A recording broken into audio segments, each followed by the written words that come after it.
L'ultimo vagone del treno trascinato dal mito della locomotiva del nord-est, non più un traino ma al traino. La provincia di Treviso è la peggiore del Veneto per numero di imprese perse. Tra il 2009 e il 2013 ne sono state spazzate via dalla crisi 9.800, oltre il 20% aveva sede nella Marca. Proprio alla provincia di Treviso la CGA di Mestre attribuisce la maglia nera in termini assoluti, un dato drammatico che assume le sembianze di un bollettino di guerra. Dall'inizio della crisi in provincia di Treviso abbiamo perso oltre 3.000 imprese e 24.000 posti di lavoro.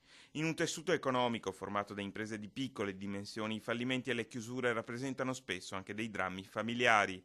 Sull'impresa gravano troppi costi impropri. Bisogna che ognuno faccia la sua parte, il governo, la regione e le banche. In questa fase la mancanza di credito alle imprese è drammatica. In un anno solo hanno ridotto il finanziamento di oltre 50 miliardi. Per questa ragione la CNA di Treviso lancia un vero appello agli investitori e alle istituzioni. Siamo tutti sulla stessa barca, dobbiamo remare nella stessa direzione, però dobbiamo farlo in tempi rapidissimi, non c'è più tempo da aspettare. La vocazione manifatturiera di Treviso rimane comunque fuori discussione. La Marca trevigiana è la 17ª provincia per manifatturiero. Da quella che fino a qualche anno fa era considerata la locomotiva del nord-est escono 10 miliardi di fatturato ogni 12 mesi. Rimangono i dati impietosi di una provincia falcidiata dalla crisi che nella Marca ha colpito molto più duramente che altrove.